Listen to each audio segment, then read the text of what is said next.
천의 얼굴을 가진 오피스텔. 너는 주택이냐? 업무시설이냐? 그때 다름을 파헤친다. 1. 오피스텔과 분양시장. 2. 청약할 때의 오피스텔. 3.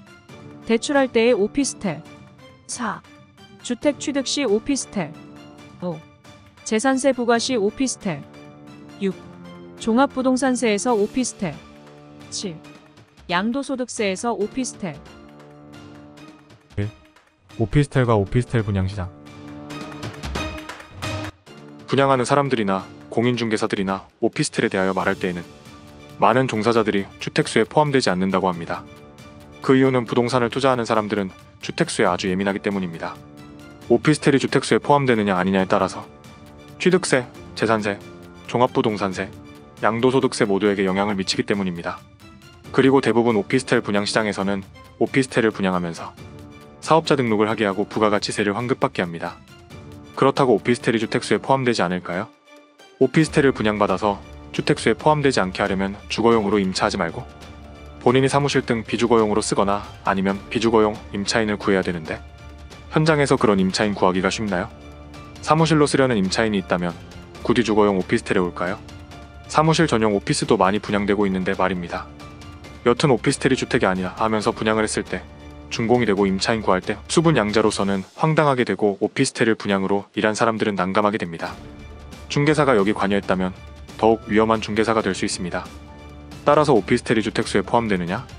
다들 질문을 하지만 이 질문은 성립하지 않습니다. 그때 다르기 때문이죠. 좀 더 구체적으로 들어가 볼까요? 오피스텔, 아파트 청약을 할 때 오피스텔은 주택인가? 이때에는 주택법과 주택 공급에 관한 규칙에 따라 공부상을 기준으로 하기 때문에 오피스텔은 주택수에 포함되지 않습니다. 오피스텔을 100채를 소유하였다 하더라도 모두 실제 주택에 사용하고 있더라도 임차인이 오피스텔에 전입신고를 했다 할지라도 주택수에 포함되지 않습니다. 다만 특별 공급의 경우 당첨의 기준의 하나인 보유부동산의 자산가격 기준을 초과할 경우에는 청약이 불가할 수도 있습니다. 그렇다고 소유하고 있는 오피스텔이 주택이냐? 주택 아니죠? 여하튼 주택 청약에서는 오피스텔은 주택이 아니지요. 3. 담보대출에서 오피스텔은 주택인가? 다른 주택이 없고 주거용 오피스텔만 가지고 있을 때에는 신규주택 구입자금 대출이나 전세자금 대출을 받을 수 있습니다. 오피스텔을 구입하기 위한 담보대출에 있어서 주택보다는 좀 더 쉽게 일반적으로 LTV 70% 대출을 받을 수 있습니다. 다시 쉽게 말하면 오피스텔 가격이 1억 원이 닿으면 LTV 70%니까 7천만 원까지 대출을 받을 수 있습니다.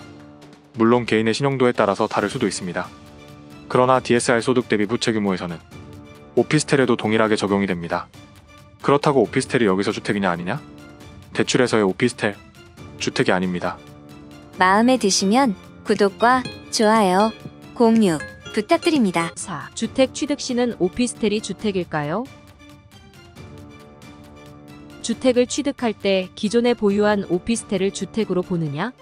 오피스텔을 새로 분양을 받아서 취득세를 납부할 때에는 아직 주택으로 사용할지 아닐지 나타나지 않고 공부상에는 업무시설로 되어 있기 때문에 주택이 아닌 것으로 보아 4.6%의 취득세율을 적용합니다. 그러나 주거용 오피스텔이 있는 상태에서 오피스텔이 아닌 다른 주택을 취득한다면 기존의 주거용 오피스텔은 주택으로 보기 때문에 중과세가 발생합니다. 취득세율 표를 보도록 하겠습니다. 1주택일 때, 즉 주거용 오피스텔이 없는 상태에서 1주택을 살 때에는 조정지역이든 비조정지역이든 1에서 3%의 취득세가 부과됩니다. 주거용 오피스텔 또는 다른 주택을 한 채 가지고 있는 상태에서 또 한 채를 샀을 때에는 비조정지역은 역시 1에서 3%의 취득세가 부과되지만 조정지역일 때에는 다르죠. 현재 조정지역은 강남구, 서초구, 송파구, 용산구 4개 지역은 8%의 취득세가 부과됩니다. 10억짜리 집을 산다 했을 때 8천만 원이 취득세 결코 작은 금액이 아닙니다. 2주택이 있는 상태에서 조정지역에 또 한 채를 산다고 했을 때 취득세는 무려 12%가 됩니다. 주거용 오피스텔을 주택으로 보기 때문에 어마어마한 취득세가 발생하는 거죠. 그리고 이때 2020년 8월 12일 이전에 취득한 오피스텔과 이 법 개정 시행 당시인 2020년 8월 13일부터 취득한 오피스텔로서 공시가격, 즉 시가표준액이 1억 미만일 때에는 주택수에 포함이 되지 않습니다. 다시 설명을 드리면 2020년 8월 13일 이후에 취득한 주거용 오피스텔은 모두 주택으로 본다 이거죠. 단시가 표준액 1억 미만인 오피스텔은 취득세 계산에서만큼은 제외된다는 것입니다. 참고로 오피스텔의 공시가격은 지방세에서는 시가준액으로 국세에서는 기준시가로 하는데, 같은 오피스텔이라 하더라도 기준시가와 시가표준액을 구하는 계산 방법도 다르고 금액도 다릅니다. 자세한 사항은 오피스텔의 기준시가와 시가표준액 구하는 시간을 갖도록 하겠습니다. 5. 재산세 부과 시 오피스텔은 주택인가? 오피스텔은 건축법 시행령 별표이에 따라 업무시설으로 분류가 되기 때문에 주거용이 아닌 업무시설로 토지분과 건축물분이 재산세 부과가 됩니다. 재산세의 계산은 공시가격 곱하기 공정시장가액 비율 곱하기 세율인데요. 오피스텔이 업무용일 때에는 토지분, 건축물분의 공정시장가액 비율을 70%로 잡고, 오피스텔을 주택으로 볼 때에는 공정시장가액 비율을 60%로 낮게 잡기 때문에 재산세 측면에서는 주택으로 보는 것이 공정시장가액 비율을 60%로 잡기 때문에 납부할 세금이 업무시설 오피스텔보다 주거용 오피스텔이 작습니다. 이에 따라서 오피스텔의 재산세를 적게 내고자 할 때에는 시군구청에 오피스텔을 주택으로 사용한다고 재산세 변동신고를 하여 재산세를 낮출 수가 있습니다. 그러나 이렇게 되면 내가 주택을 하나 가지고 있는 상태에서 오피스텔도 주택으로 사용한다고 신고를 하면 아주 공식적으로 나는 주택이 두 채이다. 다시 말해서 나는 다주택자라고 광고하는 것입니다. 위와 같이 한 사람이 주택이 두 채가 되었을 때 그때의 종합부동산세가 문제가 될 수 있습니다. 따라서 재산세 변동신고를 할 때에는 아주 신중하여야 합니다. 그리고 재산세 변동신고를 하면 완전히 주택으로 보기 때문에 주택을 비주택으로 하려고, 재산세 변동신고를 되돌리려면 주택이 아닌 것으로 입증을 해야 하는데요.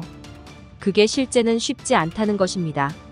재산세 변동신고는 어떻게 하는지는 다음 강의 때 살펴보도록 하겠습니다.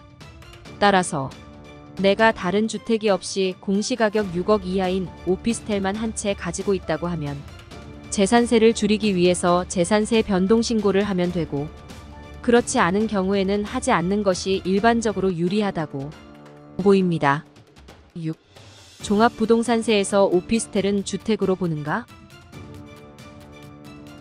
종합부동산세는 인별로, 즉 한 사람이 갖고 있는 주택의 공시가격의 합계가 6억 원을 초과할 때, 1세대 1주택일 때에는 9억 원을 초과 시 종합부동산세가 발생합니다. 이 경우 오피스텔이 주거용일 때에는 종합부동산세 대상 주택에 포함이 됩니다. 다만 오피스텔 재산세 부과가 주택으로 되지 않으면 종합부동산세 과세 대상에서 제외되는데요.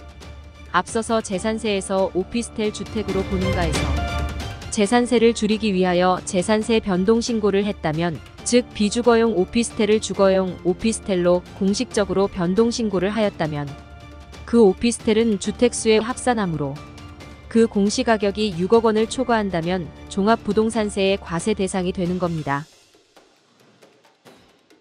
7. 양도소득세에서 주택은 오피스텔로 보는가? 양도소득세는 주택의 매매 차익에 대한 세금이죠. 이때 오피스텔이 주택이냐 아니냐에 따라서 주택수가 늘어나기도 하고 줄어들기도 하는데요. 그렇기 때문에 오피스텔 임대인은 임차인에게 전입신고하지 말라고 임대차계약서 특약에 기재하지만 전입신고를 하지 않는다 하더라도 실질과세 원칙에 의하여 실제 주택으로 사용한다면 주택수에 포함이 됩니다. 그리고 1억 원 미만의 오피스텔이라 하더라도 취득세와는 달리 양도소득세 계산에서는 주택수에 포함이 됩니다.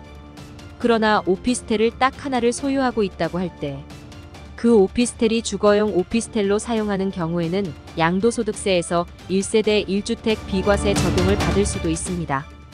예를 들어 룸이 3개짜리 오피스텔을 주거용으로 사용하고 있을 때 아파트가 없이 이러한 오피스텔을 가지고 있다가 팔 때에는 양도소득세에서 1세대 1주택 비과세를 받을 수도 있고, 또한 아파트 청약을 할 때에는 공부상으로만 따지기 때문에 오피스텔은 주택으로 보지 않으므로 청약 점수 계산 시 높은 점수가 나올 수도 있는 장점이 있습니다.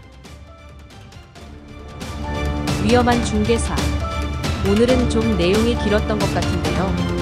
원고는 제 티스토리에 저장해 놓겠습니다. 마음에 드시면 구독과 좋아요, 공유 부탁드립니다.